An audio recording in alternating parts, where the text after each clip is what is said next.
My name is Sofia Martinez. 15 years ago, when I traded the heat of San Diego for the hustle and bustle of Chicago, I promised myself I would be the best police officer that city had ever seen. For 15 winters, I kept that promise, even when my fingers froze around my gun during night patrols, even when my partners came and went, even when cases piled up on my desk like snow on the sidewalk. The daughter of Mexican immigrants, I grew up hearing my father say I needed to work twice as hard to get half the recognition. At the police academy, I understood perfectly what he meant. I was the only Latina in my class, and every look, every whispered comment in the hallways reminded me of that. I graduated with honors, but honors don't stop people from doubting you. At the 18th precinct, I built my reputation case by case, arrest by arrest. I became known for my doggedness, for pursuing leads others considered too cold to be worthwhile.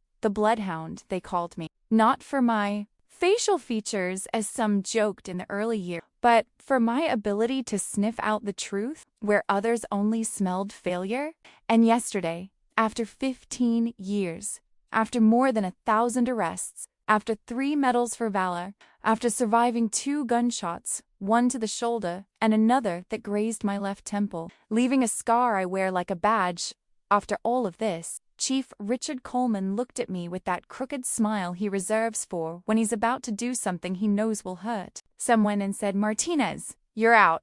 Dolan will take over as senior detective Thomas Dolan, 3 years in the department, the commissioner's son, handsome as a movie star, with his square jaw and piercing blue eyes.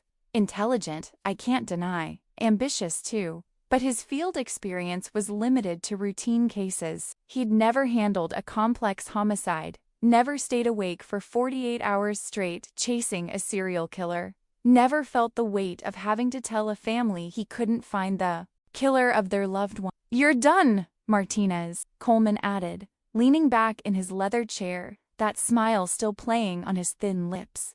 "The department is moving in a new direction. We need new blood, fresh ideas. You had your chance." I stood there feeling the ground disappear beneath my feet. My chance? As if 15 years of dedication were an indulgence the department granted me, rather than years of sacrifice I'd offered it. As if the lost nights, the failed relationships, the scars, both visible and invisible, were coins I'd spent in a game of chance, rather than the price I'd paid to make a difference. "Chief," I began, my voice calmer than I expected. "With all due respect, I have the best clearance rate in the district.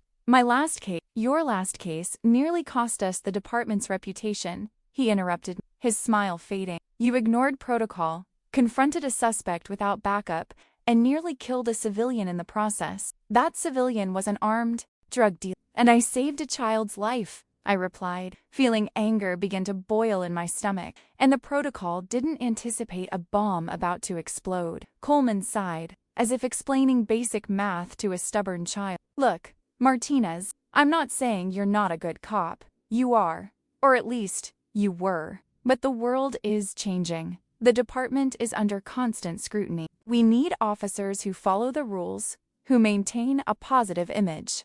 Dolan has an impeccable record, because he never had to make difficult decisions," I countered.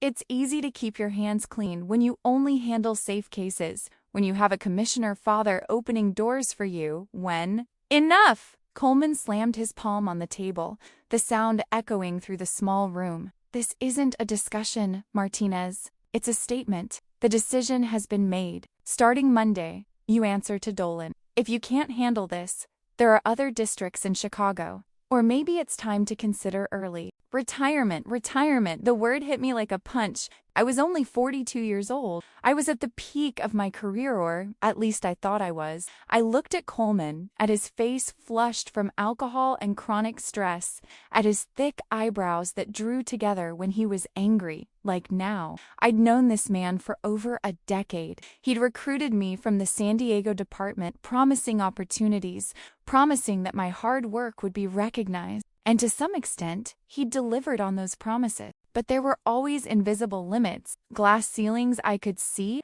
but couldn't break. And now, it felt like I'd hit one of them so hard, it left me dizzy. "I see," he said finally, though he didn't understand a thing. "May I go now, sir?"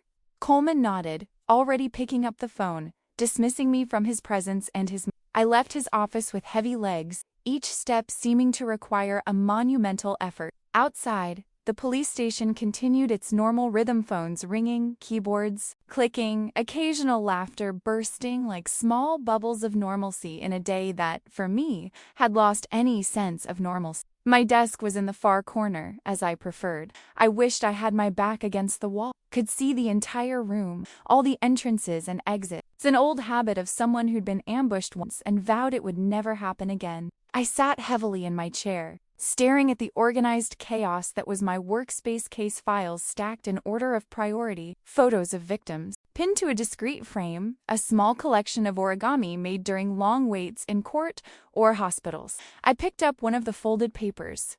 A crane, a symbol of perseverance. Ironic. My eyes stung, and I blinked rapidly. I wasn't going to cry there. I wasn't going to give Coleman Dolan, or any of the others who probably already knew about my misfortune before I even entered that office, that pleasure.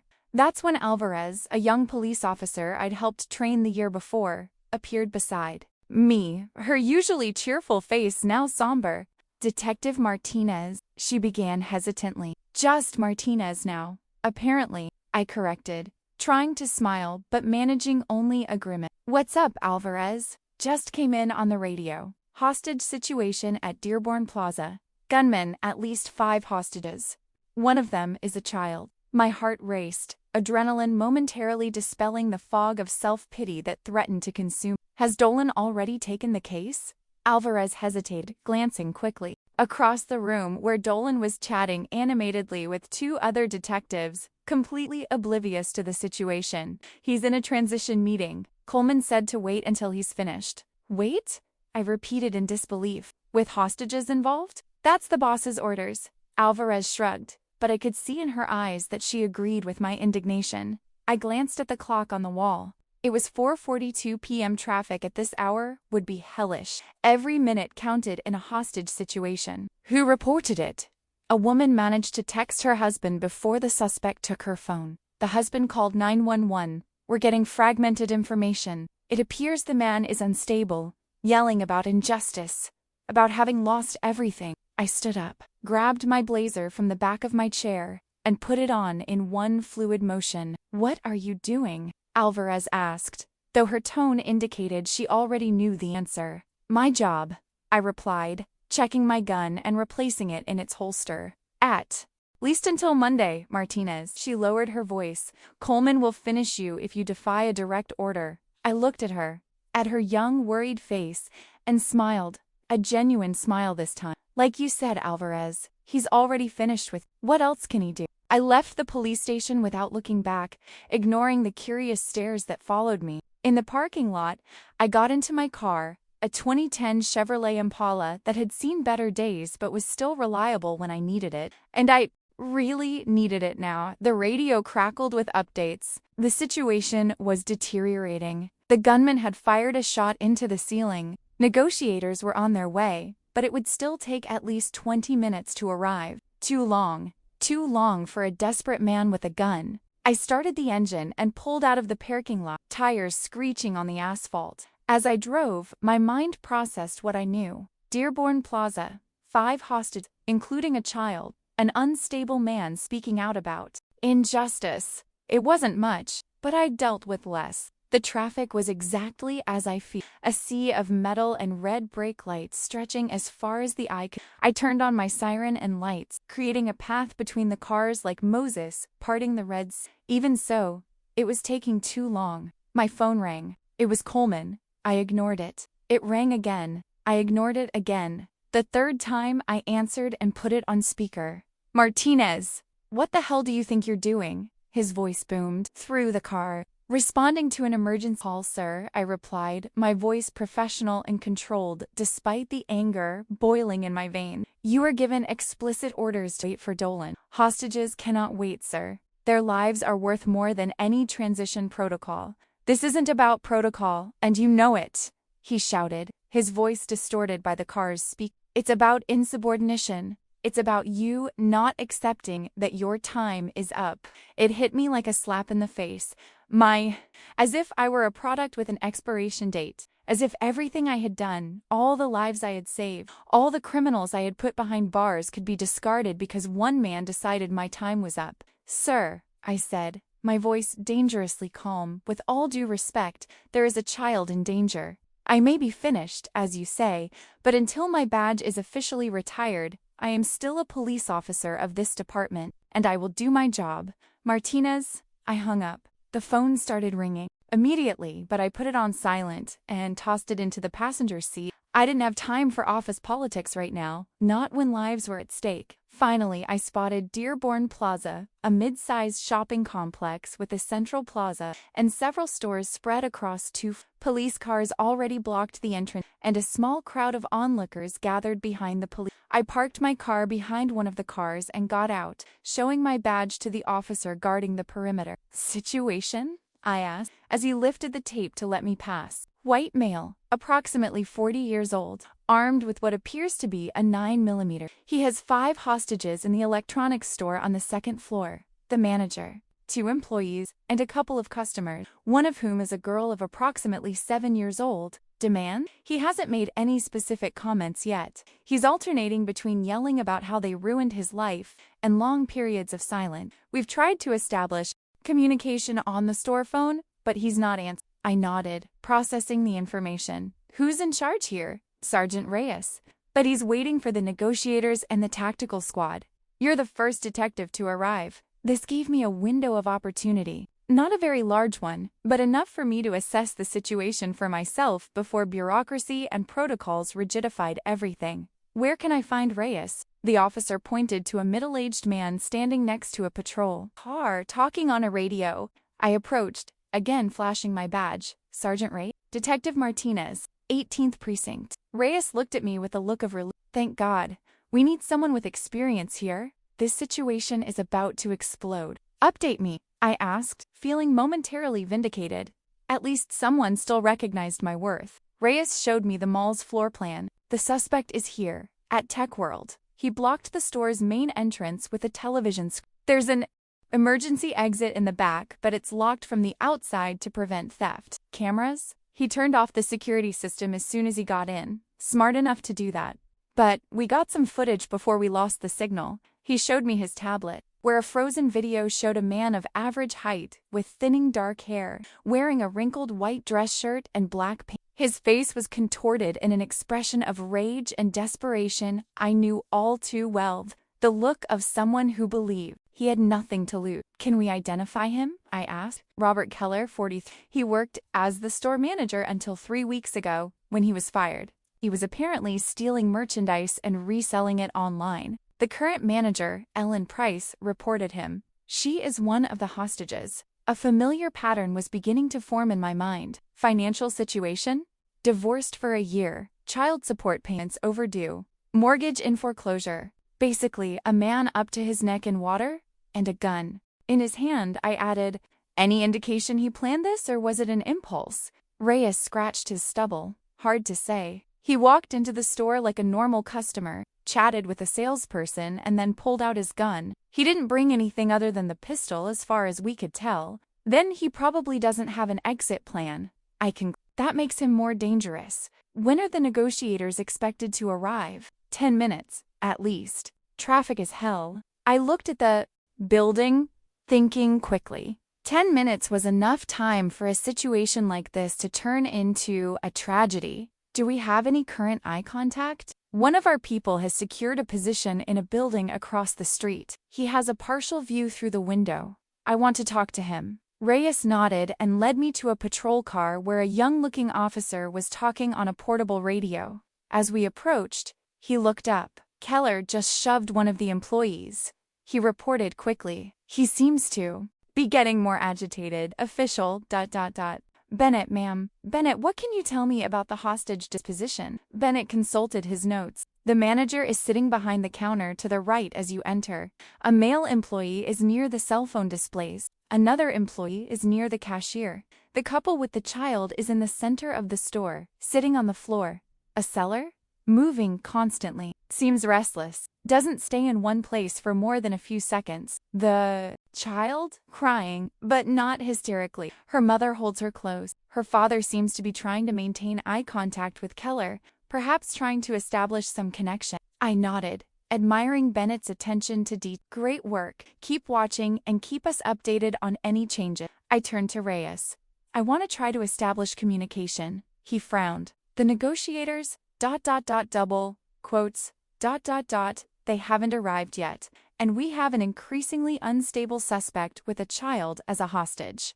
We can't. Wait. Reyes hesitated, clearly uncomfortable with deviating from protocol, but also aware of the urgency of the situation. What do you propose? Is the store phone still active? Yes, just not answer. I'll call. Try to start a dialogue. Keep him talking until the negotiators arrive. Are you trained for this? Reyes asked, not with suspicion, but with genuine concern. Formal training?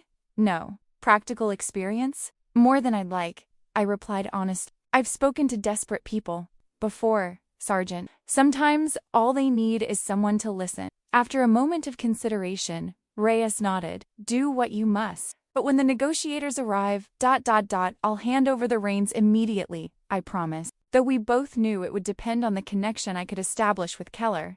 An officer gave me the store's number, and I dialed it on my cell phone, putting it on speakerphone so Reyes could hear. 1 touch.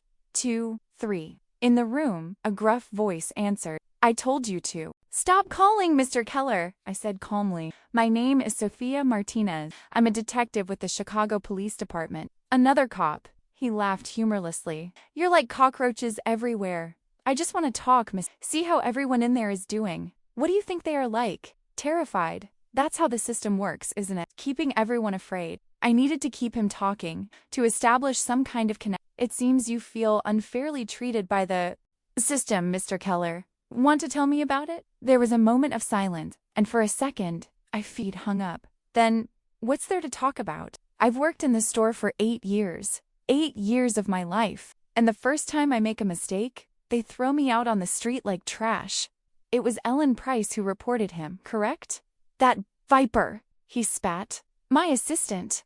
I trained her, I trusted her, and she stabbed me in the back to take my position. I signaled to a nearby officer for a notepad. When I received it, I scribbled, check Ellen Price's employment history. The officer nodded and walked away to do his research. That must have been really hard for you, I said, keeping my voice empathetic but neutral. Losing your job after so long. Hard? He laughed again, a sound that made the hairs on the back of my neck stand on end. You have no idea.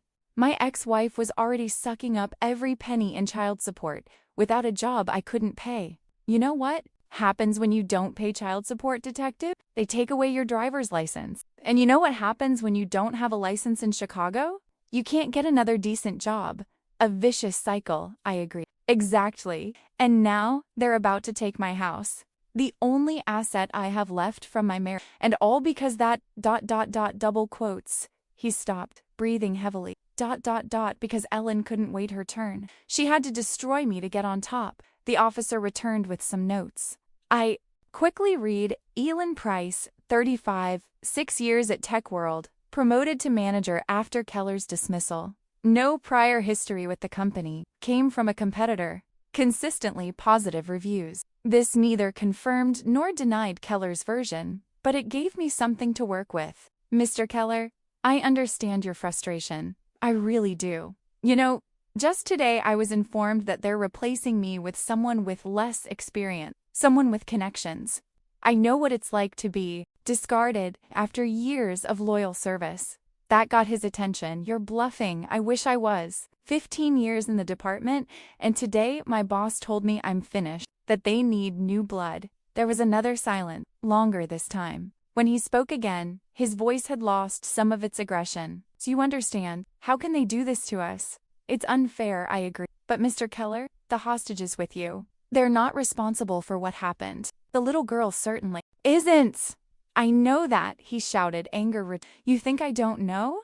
But Ellen she knew what she was doing. She knew I had financial problems. She knew about my divorce, about the alimony. And yet she reported me and the others, the employees, the couple, the child. He took a deep breath. The employees are new. They weren't even here when I worked. And the couple, they were just in the wrong place at the wrong time. Like the girl, I added softly. She must be scared. She's fine, he insisted. But I heard something in his voice. Guilt, maybe? Her mother is taking care of her. I won't hurt a child. What kind of monster do you think I am? I don't think you're a monster, Mr. Keller. I think you're a man who was pushed beyond his limit. A man who felt he had no choice. Officer Bennett signaled from his radio. Keller has stopped walking. He's standing by the window now, looking out. Mr. Keller, I continued, seizing the opening. You still have choices. This situation can still end well for everyone. How? He asked, and for the first time, I heard true hopelessness in his voice. I'm going to jail. I'm going to lose my house anyway. I've already lost everything else. Not everything, I argued. You still have your dignity. You can show that even in your darkest hour, you chose to protect innocent lives. That counts for something. Believe me. There was a long silence, so long that I began to fear again that he had hung up. Then, almost in her mother leave? A gesture of goodwill, showing that you're still in control, that you're making compassionate decisions. I heard his heavy breathing over the phone, the sound of someone struggling to maintain composure. And then? He asked finally. We'll talk more later. About your options, about how we can address what happened to you fairly. I'm not saying there won't be consequences, Robert. I'm saying we'll work to ensure they are fair. Suddenly, I heard voices around me. The negotiators had arrived, along with the tactical, and to my surprise and irritation, I saw Coleman and Dolan getting out of an unmarked car. Shit, I muttered under my breath, covering the microphone with my hand. Reyes, I need more time with him. We're getting somewhere. Reyes looked at the newcomers, then at me, then nodded discreetly. I'll hold them back. You have 5 minutes. He walked away to intercept Coleman and the others while I turned my attention to the phone. Robert, are you still there? Yes, came the faint reply. I'm thinking, it's okay. Take your time. I'm here. A few more seconds passed in silence. Then, if I let the girl and her mother out, will you shoot me as soon as they're out of danger? No, I replied firmly. You have my word. No one will shoot. In fact, to show our good faith, I'll position myself at the mall entrance. No vest, no weapon. You'll be able to see me on the security cameras in the hallway. Martinez, Reyes, who had returned, hissed in alarm. This is against all protocol? I covered the microphone again. He needs to trust me, Sergeant. This is our best chance. It's too risky, he argued. Coleman is already furious that you're here. If you do this, ... Coleman already fired me, remember? He smiled humorlessly. What else can he do? Before Reyes could protest further, I got back on the phone. Robert? What do you say? Let the mother and daughter leave and I'll be there unarmed to make sure no one does anything stupid. After another moment of silence, okay, but just the mother and daughter. The others stay.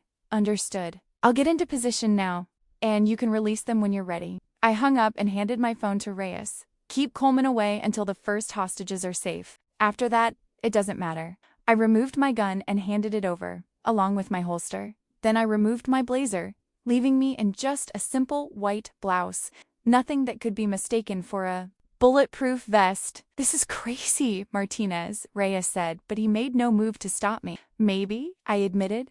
But sometimes, madness is the only option. I walked toward the mall entrance, aware of every glance following. The officers on the perimeter shifted nervously, clearly uncomfortable with my unconventional approach. In the distance, I could see Coleman gesturing furiously as Reyes apparently tried to calm him down. Dolan stood beside them, his face a mask of professional concern that didn't fool me. He was watching, learning, perhaps even hoping I'd fail. I stopped where the security cameras in the main hallway would have a clear view of me. I raised my arms briefly, turning slowly to show I wasn't armed, then waited. Seconds dragged by like hours. My mouth was dry, and I felt a bead of sweat trickle down my back. It wasn't fear, or at least it wasn't primarily fear. It was adrenaline, the acute awareness that I was staking not only my career, but also innocent lives on my ability to read a desperate man. Finally, the glass doors of Tech World opened partially and a woman emerged clutching a dark-haired girl to her chest. Both had red, swollen eyes but were physically unharmed. The woman hesitated for a moment, as if fearing a trap, then spotted the officers and ran toward them, shielding her daughter with her body. 2 officers quickly moved forward to meet them, escorting them to safety. I didn't even look back to confirm they were safe. My eyes remained fixed on the store doors, where I could see a shadowy figure peering through the glass. Slowly, I picked up my phone, which Rias had handed back to me before I got into position, and called the store again. "They're safe, Robert," she said as soon as "You did the right thing." "I see you," he replied, ignoring my "You really came unarmed." "I said I would come. I keep my word." "Then there are 2 of us," he said bitterly. "I've always kept my word too. What good was it?" "It's helped now," I replied. "You promised to release the mother and daughter if I came, and you did. We've built trust, Robert. We can keep building it." There was a long sigh on the other end of the line. "What now?"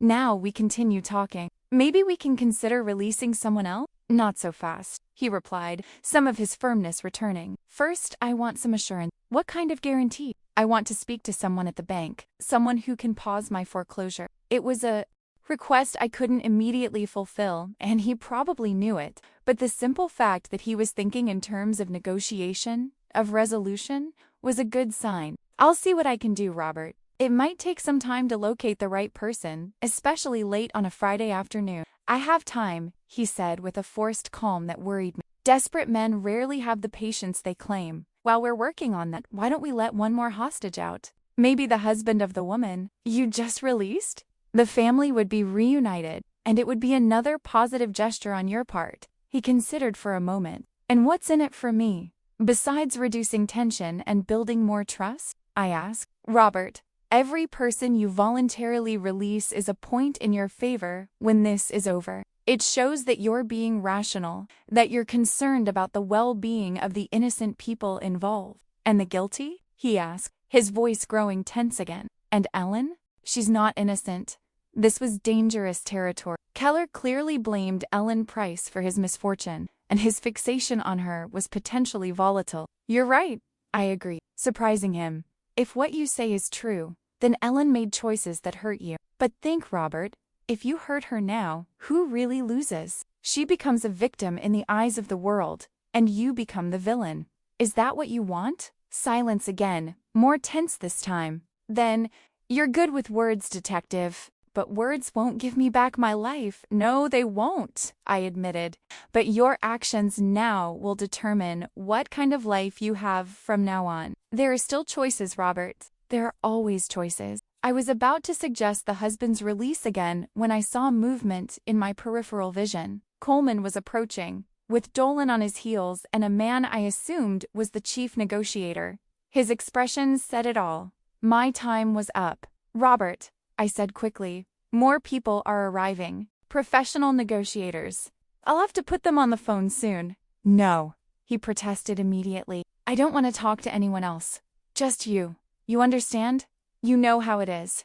"I know," I agreed, feeling a strange mix of professional validation and personal discomfort at his identification with me. "And I'll stick around. But they have specific training for situations like this, Robert. They can help more than I can. They're just bureaucrats following a manual," he exclaimed. You're real.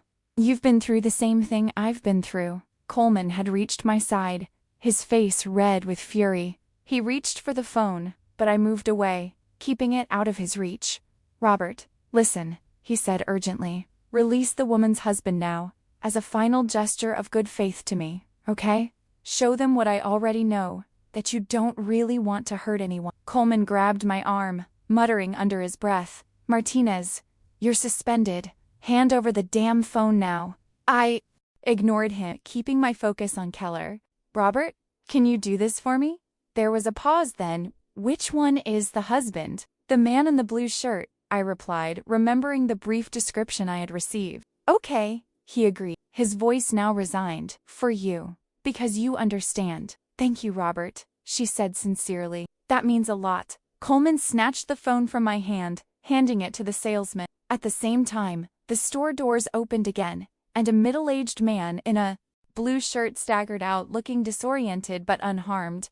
"You are hereby suspended, Martinez," Coleman growled as officers rushed to escort the man to safety. "Intruding on an active negotiation, ignoring direct orders, putting yourself at unnecessary risk, ...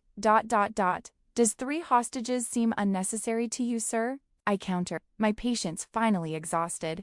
Or perhaps you'd rather wait for Dolan to finish his meeting while a gunman potentially explodes? That's insubordination, he roared. That's doing my job, I replied calmly. Something I've done for 15 years.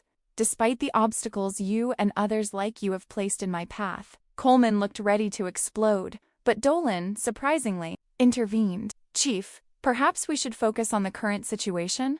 We still have 3 hostages inside. Coleman shot me one last furious look before turning back to the negotiator, who was already on the phone with Keller. Dolan lingered for a moment, his blue eyes studying my face. With an expression I couldn't read. Interesting approach, he finally commented. Unconventional, but effective. I learned a long time ago that manuals don't always have all the answers, I replied, unsure if he was being sincere or condescending. Apparently, he nodded, then walked away to join Coleman and the negotiator. I stood there, suddenly exhausted. The adrenaline was beginning to wear off, leaving me shaky and nauseous. Hostages safe. 3, still in danger. And my career. Well, that was already in jeopardy before I even left the police station. Reyes approached, offering me a bottle of water, which I gratefully accepted. Good job in there, he said quietly. Care to tell me what you told Keller to convince him to release the hostages? I took a sip of water before answering. The truth. I know what it's like to be discarded after years of loyal service. Reyes nodded slowly. The negotiator will want to know. Any connections you've established could be useful. Sure, I agreed. I'll tell him what I can. I watched as the negotiator spoke to Keller, his approach more formal, more structured than mine. Part of me wanted to intervene, tell him that Keller needed genuine empathy, not memorized techniques from a manual, but I knew my involvement was over. Now I could only watch and wait. The minutes stretched into an hour. The sun was beginning to set, casting long shadows across the police perimeter. The negotiator continued speaking, with Coleman and Dolan watching intently. From time to time, Bennett reported the position of Keller and the remaining hostages over the radio.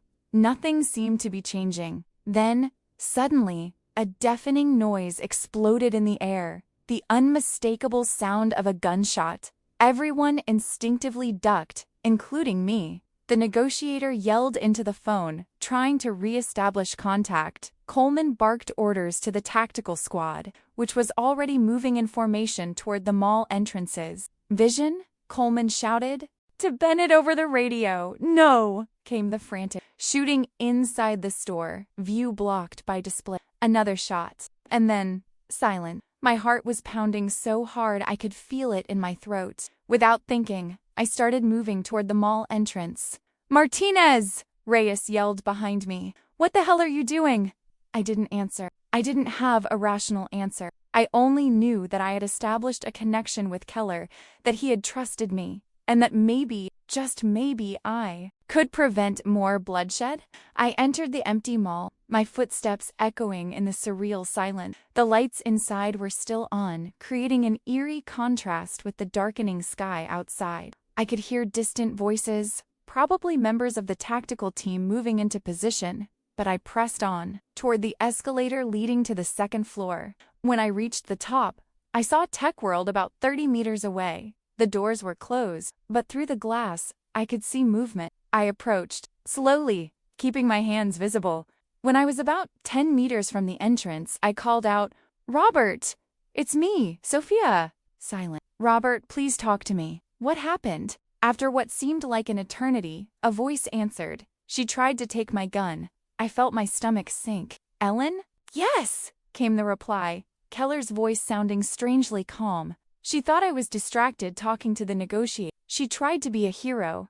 Is she hurt? I asked, dreading the answer. I don't know. Those 2 words chilled me to the core. It wasn't the response of someone in control of the situation. It was the response of someone in shock. Robert, I need to go in and check. We might have someone injured in there. No, he shouted, panic evident in his voice. No one comes in. It's over. You understand? It's over. The second shot. He'd fired at the ceiling, I realized. A warning, not another attack. It's not over, Robert, I said as calmly as I could muster. You still have choices. You always have choices. What choices? He laughed bitterly. Prison? Or maybe a bullet to the head when your tactical squad decides I'm too much of a threat. There's another option, I insisted. Let me in, unarmed. We'll check on Ellen together, make sure she's okay. Then we'll talk about a way out. There was a long silence. Then, slowly, the door opened a few inches. I took a deep breath and entered, aware that I was violating virtually every protocol in existence, risking not only my career, but my life. But something inside me, something stronger than fear, stronger than caution, driven me forward. The store was in disarray, with displays toppled over and merchandise scattered across the floor. Ellen Price was slumped near the counter, a smear of blood spreading across her shoulder. The other two hostages, the employees, sat against a wall, their faces masks of terror. Keller stood in the center of the store, gun still in hand, but pointed at the ground. His eyes looked glassy, distant. She's alive, he said, watching the slight movement of Ellen's chest. Robert, she needs medical attention. I didn't mean to shoot, he muttered, almost to himself. She attacked me. I just reacted. I know, he said softly, taking a small step toward her. It was an accident. You were defending yourself. It will be considered. His eyes finally focused on me. You really came back. I told you I'd stick around, didn't I? A ghost of a smile touched his lips, disappearing as quickly as it had appeared. Always true to your word, don't you, Detective Martinez? I try, I replied honestly. It's not always easy. No, he agreed. It's not. I took another step toward him. Robert, we need to get Ellen help. And we need to find a way out for you too. What way out? He asked, but there was less desperation in his voice now. More resignation. One where you get out of here alive, I replied simply. Quote, one where you have a chance to rebuild some kind of life after all. He looked at the gun in his hand, then at Ellen bleeding on the floor. I really messed up, didn't I? You've made mistakes, I admitted, but it's not too late to do the right thing now. Slowly, he extended the gun toward me, but first, all I wanted was my dignity back. I carefully picked up the gun, locking it and putting it in my back pocket. I know you do, Robert. And there's dignity in what you're doing now. He nodded slowly, then held out his hands, wrists together, ready to be handcuffed. I didn't have any handcuffs with me, so I just gently grabbed his arm. Let's go out together, okay? Slow and steady. He didn't resist as I led him toward the door. The two employees remained frozen in their position, as if afraid that any movement might reignite the violence. We need medical assistance here, I yelled as we stepped out into the hallway. We have an injured woman. Immediately, officers appeared from several directions, some rushing into the store to check on Ellen and the other hostages, others surrounding Keller, and anxious hands pulled him away, handcuffing him and leading him away. I saw fear briefly return to his eyes as he was separated from me. It's going to be okay, Robert, I called, hoping he could hear me over the sudden chaos.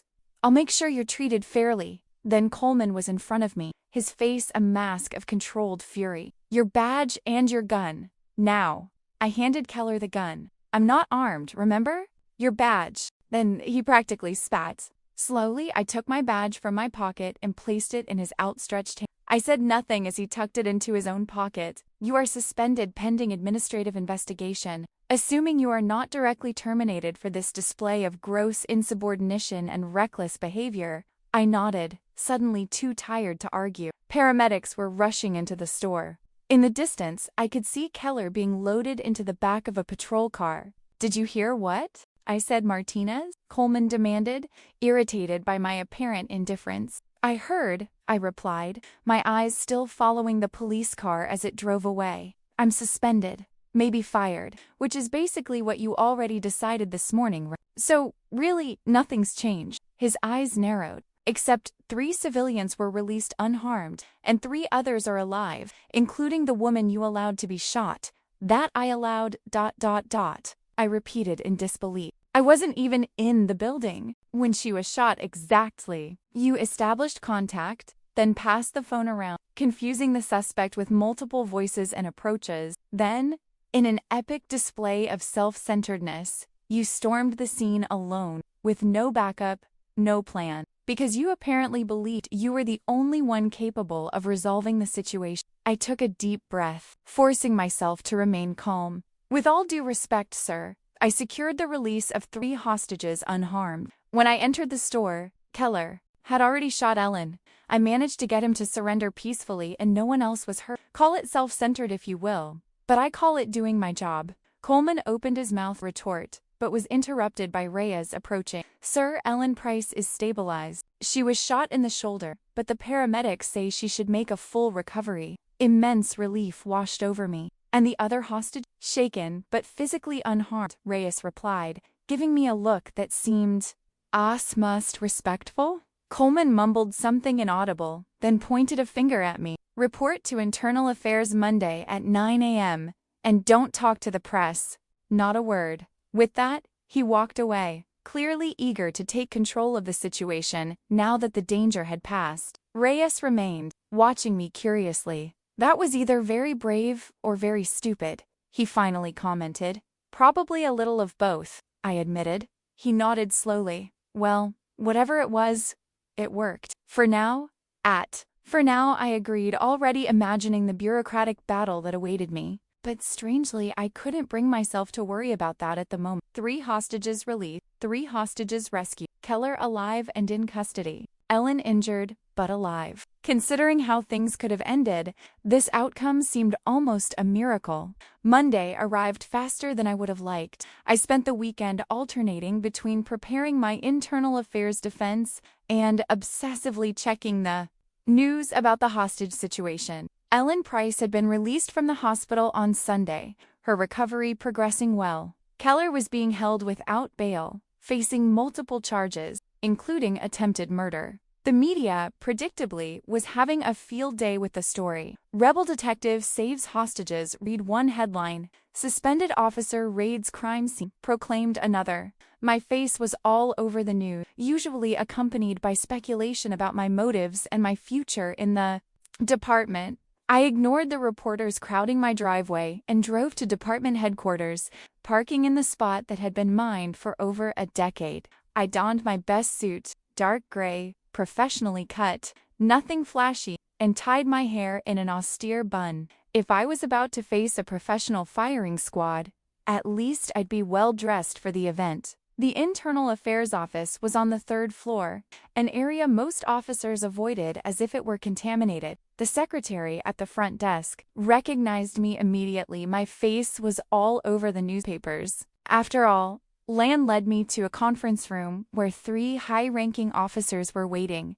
I recognized 2 of them, Captain Reynolds of Internal Affairs and Lieutenant Harris of the Professional Standards Division. The third was an older man I'd never seen before, wearing an expensive suit and a neutral expression. Detective Martinez, Reynolds began as soon as I entered. Please be seated. I obeyed, keeping my back straight and my face composed. 15 years of handling interrogations had taught me the importance of appearing calm, even when your heart is racing. This is a preliminary hearing to determine next steps regarding your actions during the hostage incident at Dearborn Plaza last Friday, Reynolds continued. I should inform you that this session is being recorded. I nodded, noticing the small recording device in the center of the table. Detective Martinez, you have been charged with insubordination, violation of protocol, reckless behavior, and interference with a tactical operation. How do you respond to these charges? With all due respect, sir, I respond that my actions, while unconventional, resulted in the safe release of all hostages and the peaceful surrender of the suspect. While I recognize that certain flexibilities with protocol were necessary, I believe the outcome vindicates the decisions I made in the heat of the moment. Reynolds frowned. Are you saying the end justifies the means, detective? I'm saying that in life or death situation, protocol should serve as a guide, not a shackle. My first priority was the safety of the hostages. Every decision I made was guided by that objective. The man I didn't recognize leaned forward. Detective Martinez, I'm Walter Davenport from the mayor's office. Were you aware that you had been effectively removed from the case before you even left the station that day? I hesitated, sensing the trap. If I admitted I knew I was disobeying direct orders, it would be clear insubordination. If I pleaded ignorance, I would appear incompetent. I was aware that I had been briefed by Chief Coleman on changes to the department's leadership structure. Effective the following Monday, I replied carefully. I was not given any direct order not to respond to emergency calls, which remained my responsibility as a sworn officer. Davenport smiled slightly, as if appreciating my choice of words. And when were you given direct orders not to get involved in the hostage situation? At that moment, I assessed that the urgency of the situation and the presence of a child's hostage warranted immediate action. I recognize that this represents a liberal interpretation of the chain of command, but I maintain that, given the circumstances, it was the correct decision. Harris, who had remained silent until then, spoke up. Detective, you entered an active hostage situation unarmed, with no backup, after the suspect had already fired his weapon. How would you characterize that decision in retrospect? Risky, I admitted, but calculated. I had established a rapport with Keller. He trusted me. At that moment, I assessed that I represented the best chance for a peaceful resolution, and assessment that directly contradicted that of the trained negotiators on the ground, Reynolds noted. With all due respect, the negotiators hadn't built the same rapport with Keller that I had. He saw me as someone who understood his situation, which had also been dismissed. An awkward silence followed my words. Davenport exchanged a quick glance with Reynolds. You're referring to your conversation with Deputy Coleman that morning, Davenport stated. Not a question. Yes, I confirmed. Keller had recently been fired after years of service. I had been informed that I was being replaced after 15 years with the department. This shared experience created a connection that I could use to build trust. So, you used your personal situation as a negotiating tool? Harris asked, his voice softening slightly. I used my genuine empathy, I corrected. It wasn't a tactic, it was true, and Keller recognized that truth. The three exchanged glances again. Reynolds turned off the recorder. Off the record now, Martinez, he said, his tone changing substantially. Do you have any idea what a political mess you've created? I kept my face neutral. I imagine I've complicated some things. Complicated, Davenport repeated with a short laugh. The mayor is getting calls demanding your resignation and your medal, sometimes at the same time. The department is divided between those who think you're a hero and those who think you're a threat to public order. What about Coleman? I asked, unable to contain my curiosity. Deputy Coleman is reconsidering certain personnel decisions, Davenport replied carefully. I raised an eyebrow, not expecting such a direct answer. The truth, Martinez, Reynolds continued, is that your behavior was reckless, insubordinate, and violated virtually every protocol we have. It also, undeniably, worked. 6 hostages got out alive. The suspect is in custody. Public opinion is largely on your side. It's every manager's nightmare subordinate who breaks every rule and gets results we can't ignore. I didn't know how to respond to that, so I remained silent. Harris sighed. What we're trying to determine, Detective, is whether your actions represent a systematic failure of temperament and judgment,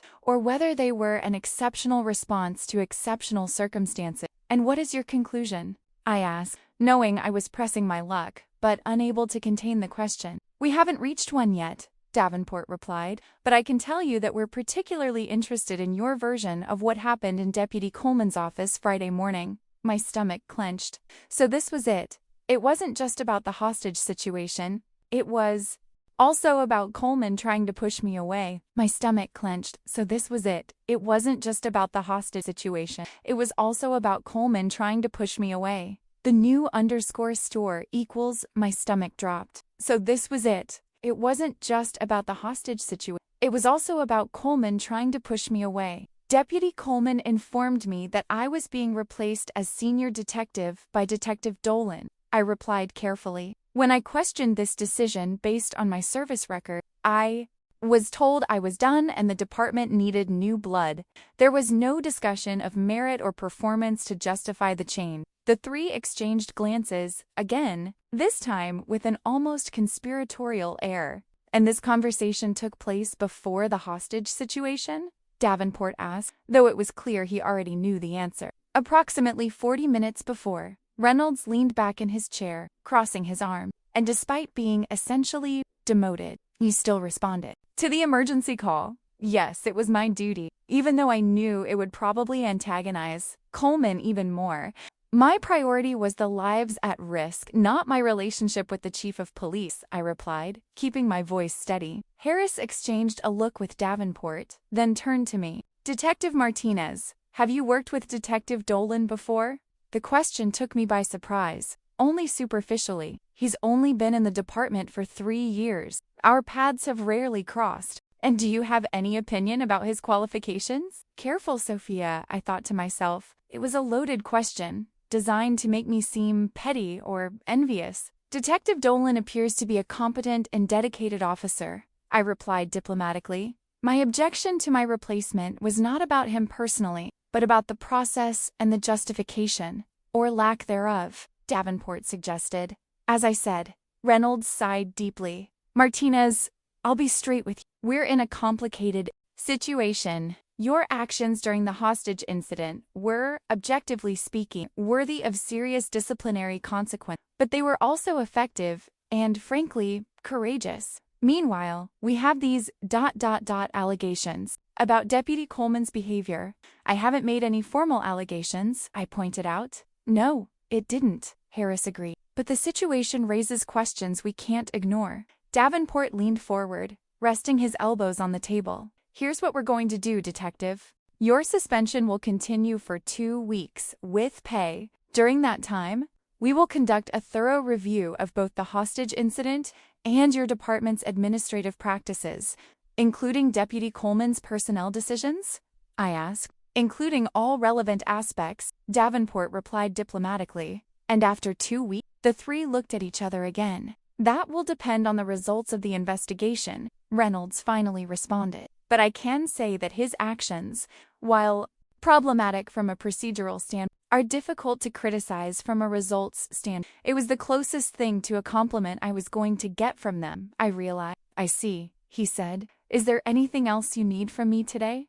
Not yet, Harris replied, but please remain available. We may need more statements from you as the investigation progresses. I stood up, feeling strangely lighter than when I'd walked in. I wasn't out of danger, far from it, but at least it felt like someone was willing to listen to my side of this. Just one more thing, Martina, Davenport called when I was almost at the door. What exactly did you say to Keller to convince him to surrender? I paused, remembering the moment in the store. The look in Keller's eyes, not of a dangerous criminal, but of a desperate man who had made terrible mistakes and just wanted some dignity back. I told him that no matter how bad things get, we always have choices, and that there is dignity in making the right choice even after making so many wrong ones. Davenport nodded slowly. Wise words, Detective. You might want to keep that in mind in the days to come. I always remember, sir, I replied, and left the room. The next 2 weeks were the longest of my life. Unable to go to the police station, with no cases to work,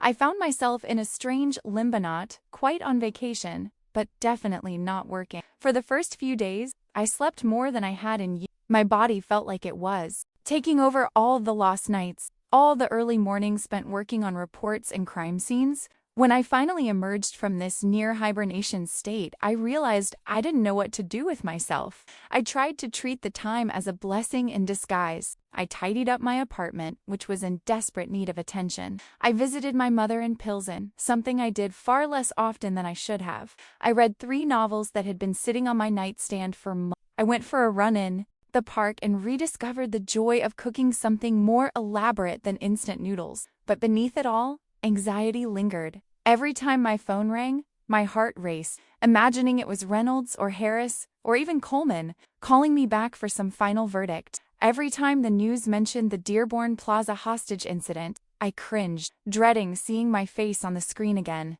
On the 10th day of my suspension, I received an unexpected visitor. I was preparing dinner when the doorbell rang. When I opened the door, I found Ellen Price, her right arm still in a sling, but standing and much better than the last time I saw her. Mrs. I exclaimed genuinely. How ...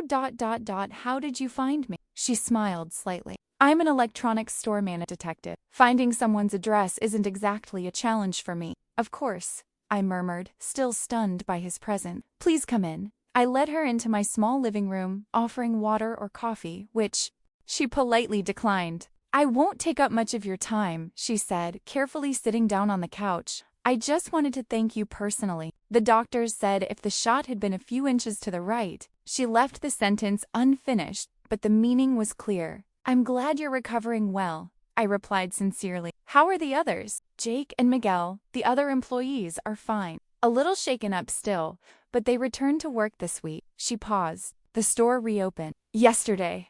It feels strange. Like nothing happened, but at the same time, like everything has changed. I nodded, understanding completely. That was how I felt about my life at that moment. I heard you're suspended, she commented after a moment. News travels fast. It was all over the papers, she pointed out. The rogue detective who saved the hostages, and then got punished for it. I sighed. It's a little more complicated than that. It always is, she agreed. But I wanted you to know that I gave a very clear statement to Internal Affairs. I told them how you convinced Robert to release us, how you went in alone to negotiate and he was at his most volatile, how you probably saved my life, even after she paused, touching the sling. Even after I did something stupid and almost ruined everything. You were trying to end the situation, I replied gently. It's a natural instinct, maybe. But you were the only person there who truly understood what was going on, who saw Robert as a human being, not just a threat. That surprised me even after what he did to you. Ellen smiled sadly, especially after. You know, when he worked for me, Robert was complicated, intelligent, dedicated in his way, but bitter. He always felt like the world owed him something. When I found out he was stealing from the store, she shook her head. I had no choice, really. It was my job to report him, but I always wondered if I could have handled it differently. You are not responsible for his choices, he said firmly. No, she agreed, but we're all responsible for each other. In a way, that's what you showed that day. That even when someone makes terrible mistakes, they still deserve to be treated humanely. His words touched something deep within me. It was exactly what I believed, what I tried to practice in my work every day, seeing the humanity in every person, even in the worst moments. Thank you for coming, she said finally. It means a lot. When Ellen left, I stared out the window for a long time, reflecting on our conversation. For the first time since my suspension, I felt a sense of, regardless of what happened to my career, I had made a difference that day. I had honored the oath I took 15 years ago to protect and serve with integrity and compassion. On the 14th day, my phone finally rang with the call I'd been waiting for. It was Harris, asking me to report to department headquarters the following morning for a final meeting. I slept little that night, mentally rehearsing every possible scenario. Would I be fired, demoted, transferred to some distant district where I couldn't cause trouble? Or, by some miracle, would I be dismissed entirely? The next morning, I dressed with the same care I had for my first meeting with Internal Affairs.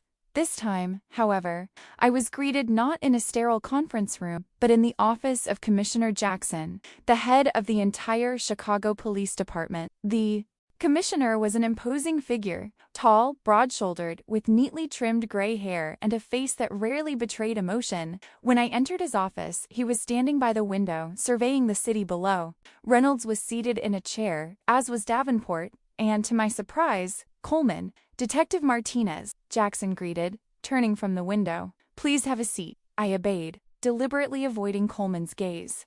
We have completed our investigation into the incident at Dearborn Plaza, Jackson began bluntly. We have also reviewed certain administrative practice in the 18th precinct. I felt Coleman shift uncomfortably in the chair next to me. Our conclusions are mixed, Jackson continued. On the one hand, your actions during the incident, Detective, violated established protocols in significant and potentially dangerous ways.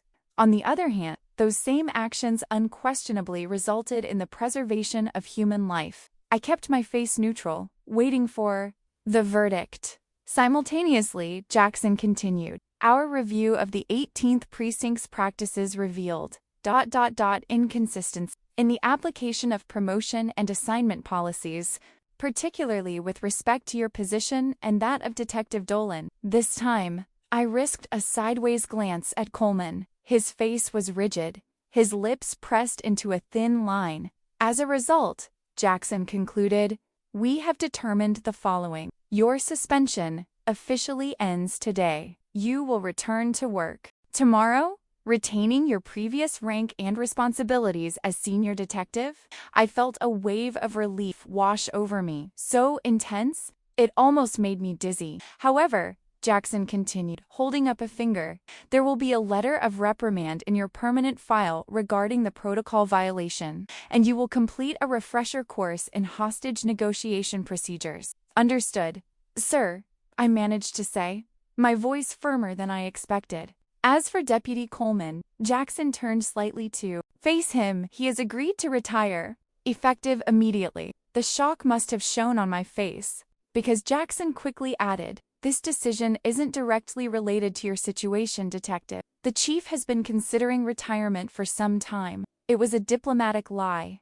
and everyone in the room knew it. Coleman had been forced out, likely to avoid a larger scandal over his management practices. Until a permanent replacement is named, Jackson continued, Captain Reyes will take over as acting chief of the 18th District. Reyes, the man who had given me space to work during the hostage crisis, who had delayed Coleman long enough for me to establish contact with Keller. It was no coincidence. As for Detective Dolan, Jackson added, almost as an afterthought, he will be transferred to the Financial Crimes Division, where his analytical skills will be better utilized. A graceful exit for everyone involved, I realized. Coleman retired with dignity. Dolan received a lateral transfer that could even be seen as a promotion to a more prestigious department, and I got my place back. Any questions? Jackson asked, looking directly at me. There were many about the investigation, about how exactly they'd figured out what Coleman was doing, about what would happen next. But in the end, there was only one that really mattered. And Keller, sir?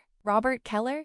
Jackson looked momentarily surprised by the question. The suspect? He accepted a plea deal with the prosecution. He pleaded guilty to kidnapping and assault, with mitigating circumstances. He'll get 7 years, with the possibility of parole after 4.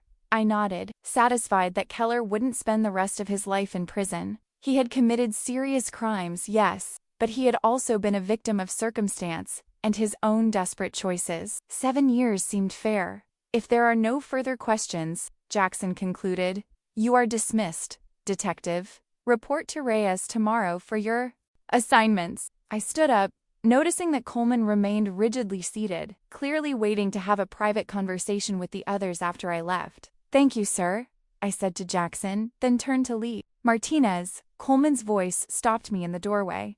I turned, surprised. He stared at me for a long moment, his face a mask of conflicting emotions. Finally, he nodded briefly. Good job at Dearborn Plaza. It wasn't exactly an apology, but coming from Coleman, it was the closest I was going to get. Thank you, sir, I replied, returning the wave. Good luck in retirement. The next morning, I returned to the 18th Precinct station for the first time in 2 weeks. The place felt simultaneously strangely familiar and completely different. The same desks, the same ringing phone, the same smell of burnt coffee and old paper, but there was a different energy in the air, lighter, less tense. Coleman's office, now Reyes, had the door open, something that never happened in Coleman's day. As I passed, Reyes saw me and waved me in. Martinez, he greeted me warmly, extending his hand. Welcome back. Thank you, sir, I replied, accepting the handshake. It seems a lot has changed in 2 weeks. You have no idea, he laughed softly. We're still adjusting, but I think there'll be positive changes. He handed me a file. Your first case since returning. Garfield Park homicide. Victim found this morning by a jogger. I picked up the file, feeling the familiar weight of the pages in my hands. It felt good to be back at work. Oh, and one more thing, Reyes added, pointing to my desk through the open door. You have a new partner. I followed his gaze and saw a familiar face leaning over my desk, apparently examining the photos and origami I kept there. Alvarez? I asked, surprised. She specifically requested to work with you, Reyes explained. She said she wanted to learn from the best, considering she has one of the best track records among recent I thought it would be a good match. I felt a smile form on my lips. Alvarez was young, but smart and dedicated. She had been one of the few to openly support me during the hostage crises. It works for me, I agreed. Excellent, Reyes nodded. Oh, In Martinez? Try to follow at least some of the protocols this time, will you? My heart couldn't handle another crisis like the one at Dearborn Plaza anytime soon. I'll do my best, sir, I promised, knowing we both understood that, ultimately, I would do whatever it took to bring justice and protect lives. That was who I was. That was why I wore the badge. I left the office and walked towards my desk, where Alvarez was now waiting anxiously. Detective Martinez! She smiled broadly. It's so good to have you back. It's good to be back, I replied, surprising myself with how much that actually meant. Ready to take on a homicide case? Her eyes lit up with a mix of enthusiasm and determination that I recognized well, the same glow I had when I left the academy 15 years ago, ready to make a difference. I was born ready, she replied. I placed the file on the table and opened it, revealing the first photos from the crime scene. Another case, another chance to bring justice, to give a voice to those who could no longer speak for themselves. 15 years later, he still felt that flame, the burning desire to make a difference, to protect the innocent, to bring order to chaos. Despite everything that had happened, all the struggles, the scars both visible and invisible, I still loved this job. So, let's get to work, I said to Alvarez, taking my coat. As we walked out of the police station together toward the crime, I felt the Chicago sun on my face, bright and clear. After the storm that had been the last few, I had overcome another obstacle, another attempt to tear me down, to replace me. But I was still here, still standing, still fighting.